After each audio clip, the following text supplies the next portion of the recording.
Hello friends, linear algebra के आज के इस वीडियो में हम vector spaces of polynomials, in vector spaces के हम बेसिस और डायमेंशन को कैलकुलेट करना सीखेंगे।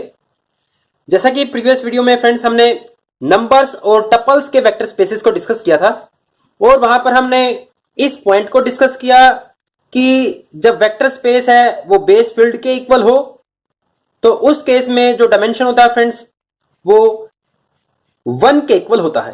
तो इन सभी वेक्टर स्पेसेस का जो डायमेंशन था फ्रेंड्स वो 1 था।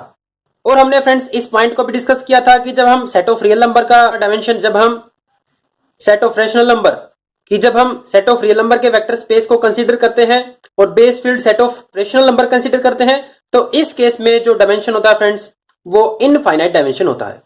सिमिलरली सी कॉम्प्लेक्स नंबर का dimension set of rational number के ऊपर वो भी इनफाइनाइट था और सेट ऑफ कॉम्प्लेक्स नंबर का dimension over the set of real number कि जब base field set of real number हो, इस केस में डायमेंशन फ्रेंड्स 2 था। और हमने टपल्स के केस में भी इन डायमेंशन को स्टडी किया। लेकिन फ्रेंड्स आज के इस वीडियो में हम पॉलिनोमियल्स वेक्टर स्पेसेस को डिस्कस करेंगे और सबसे पहले हम P2R सिंबल का मतलब है फ्रेंड्स इस स्पेस के अंदर वो सारी की सारी पॉलिनोमियल्स हैं जिसकी डिग्री ज्यादा से ज्यादा 2 हो सकती है और जहां पर फ्रेंड्स ये coefficients set of real number से बिलोंग करते हैं। ये फ्रेंड्स ब्रैकेट के अंदर R डिनोट करता है कि इन पॉलिनोमियल्स के coefficient set of real number से आते हैं और ये R डिनोट करता है कि इस वेक्टर स्पेस का जो बेस फील्ड है वो सेट ऑफ रियल नंबर है। हमें फ्रेंड्स इस वेक्टर स्पेस का बेसिस और डायमेंशन कैलकुलेट करना है over the field of real number. तो फ्रेंड्स बेसिस फाइंड आउट करने के लिए हमें यह सोचना होगा कि P2R का ऐसा कौन सा सबसेट है जो Li भी हो और जो पूरे के पूरे P2R को सेट ऑफ रियल नंबर की हेल्प से जनरेट भी करता हो।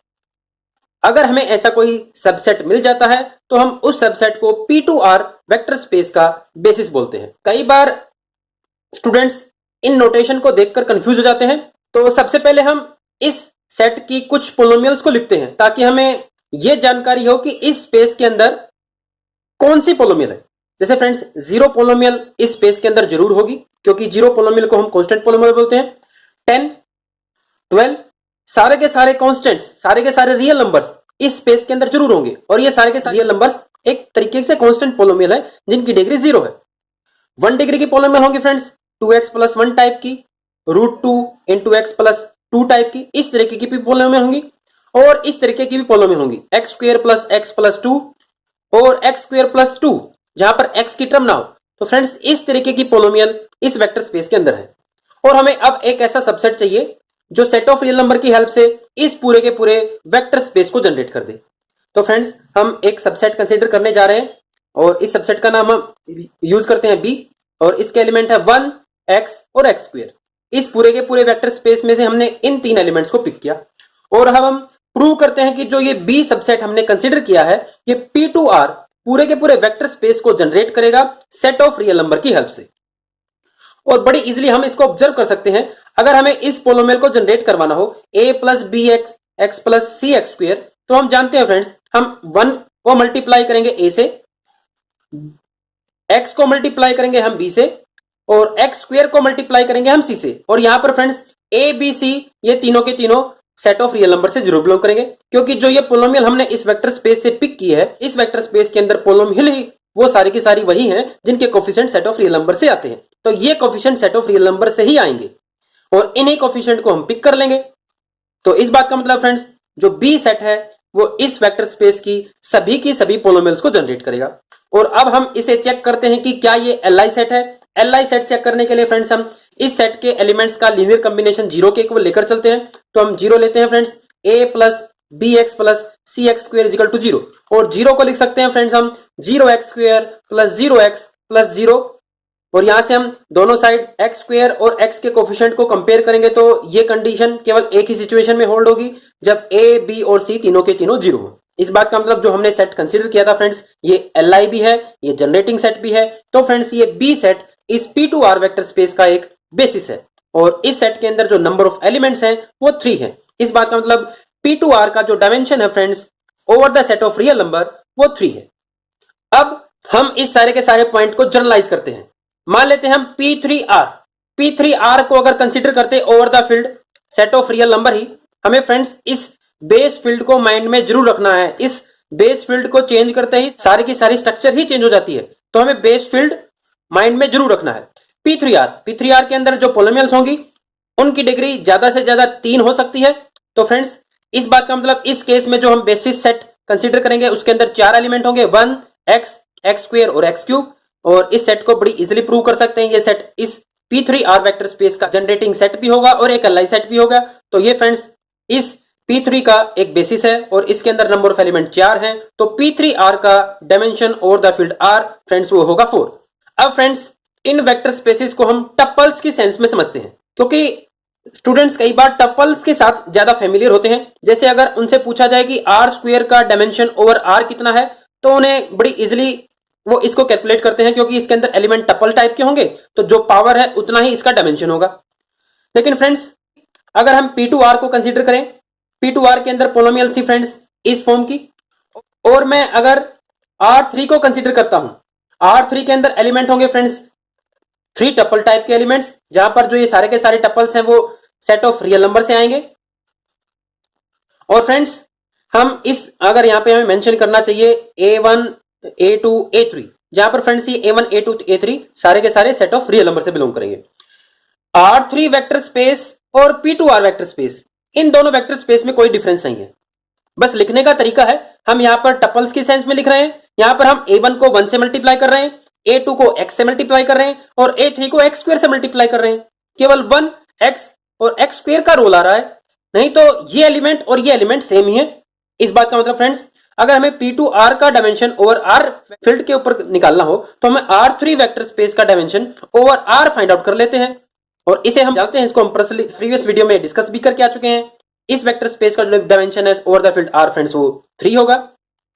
तो अगर हमें PNR set of all polynomials whose degree at most n, अगर इस वेक्टर स्पेस का डायमेंशन हमें over the field set of real number calculate करना हो तो फ्रेंड्स ये vector space r raise to power n+1 इस वेक्टर स्पेस की तरह बिहेव करेगा।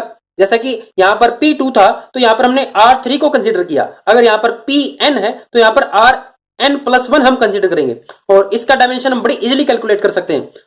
Rn+1 R का जो डायमेंशन होगा वो होगा n+1। तो आप इन सभी पॉइंट्स को आप खुद से ऑब्जर्व कर सकते हो, जो पोलोमियल्स के वेक्टर स्पेस हैं वो टपल्स के वेक्टर स्पेस की तरह बिहेव करते हैं। अब फ्रेंड्स हम थोड़ा सा और इन पोलोमियल्स के वेक्टर स्पेस को और डिस्कस करते हैं कि अगर हम बेस फील्ड को चेंज कर देते और बेस फील्ड में हम कंसीडर कर लेते हैं यहां पर सेट ऑफ रेशनल नंबर, तो ये सारा का सारा स्ट्रक्चर ही चेंज हो जाता। जैसा कि इस वेक्टर स्पेस के अंदर तो पोलोमियल्स तो सारी की सारी वही है फ्रेंड्स जिनके coefficient set of real number से आते हैं, लेकिन अब base field set of real number नहीं है। तो इस केस में इस स्पेस के एलिमेंट्स की फॉर्म तो यही होगी जैसा कि हमने लिखा था। सबसे पहले इस बात को हमने समझा था कि इस P2R वेक्टर स्पेस के अंदर एलिमेंट्स कैसे हैं, जैसा कि इस वेक्टर स्पेस के अंदर सारे के सारे रियल नंबर्स भी आएंगे, लेकिन अब इन रियल नंबर्स को जनरेट करने के लिए हमें सेट ऑफ रेशनल नंबर की हेल्प चाहिए। लेकिन फ्रेंड्स हम जानते हैं इरेशनल नंबर भी रियल नंबर होते हैं, तो √2 भी इस वेक्टर स्पेस के अंदर जरूर आएगा, लेकिन √2 को जनरेट करने के लिए हमें बेसिस के अंदर √2 तो चाहिए ही चाहिए। इन एलिमेंट से अब हमारा काम नहीं चलेगा, हमें इस सेट के अंदर √2 तो और जरूर चाहिए, तभी इस √2 की हेल्प से हम इस वेक्टर स्पेस के एलिमेंट्स को जनरेट कर सकते हैं। तो इस बात का मतलब फ्रेंड्स अब बेसिस के अंदर 3 एलिमेंट नहीं रहेंगे, हमें सारे के सारे इरेशनल तो इस बेसिस के अंदर डालने ही पड़ेंगे, क्योंकि उन इरेशनल को हम रेशनल की हेल्प से जनरेट नहीं कर सकते, वो हमारे बेसिस के अंदर तो होने ही चाहिए। तो इस बात का मतलब है जब हम P2R वेक्टर स्पेस को over the field rational number consider करते हैं उस केस में बेसिस के अंदर फाइनाइट नंबर एलिमेंट नहीं आएंगे, उस केस में बेसिस के अंदर इनफाइनाइट नंबर ऑफ एलिमेंट्स आएंगे। तो P2R over the field of set of rational number, इसका अगर हम डायमेंशन फाइंड आउट करें वो डायमेंशन होगा इनफाइनाइट। तो बेस फील्ड को चेंज करते ही बेसिस भी चेंज हो जाता है, डायमेंशन भी चेंज हो जाता है। सिमिलरली आप फ्रेंड्स इस पॉइंट को सोच सकते हो कि जब हम पोलोमियल के कोफिशिएंट्स कॉम्प्लेक्स नंबर से आते हो और base field set of real number ही हो, तो उस केस में इसका डायमेंशन जरूर आप खुद से फाइंड आउट करें और कमेंट बॉक्स में जरूर कमेंट करें कि इस वेक्टर स्पेस का डायमेंशन कितना होगा। आप इस पॉइंट को सोच सकते हैं P2C, जब हम इस वेक्टर स्पेस को over the field complex number he consider करेंगे तो डायमेंशन कितना होगा। जब हम P2C इस वेक्टर स्पेस को over the field set of rational number consider करेंगे तब डायमेंशन कितना होगा। और फिर हम इन सभी पॉइंट्स को जनरल पॉलिनोमियल स्पेस के ऊपर हम इन सभी पॉइंट्स को जनरलाइज कर देंगे। तो फ्रेंड्स P2C ओवर C को तो हम खुद से समझ सकते हैं, P2R ओवर R की तरह ही P2C ओवर C बिहेव करेगा, लेकिन हमें इन दो पॉइंट्स को खुद से सोचना होगा। तो फ्रेंड्स आप इन दो क्वेश्चंस को सोचें और कमेंट बॉक्स में इन दो वेक्टर स्पेस के आप डायमेंशन जरूर कमेंट करें। तो फ्रेंड्स आज के इस वीडियो में हमने पॉलिनोमियल्स के वेक्टर स्पेसेस के बेसिस और डायमेंशन को फाइंड आउट करना सीखा। Thank you.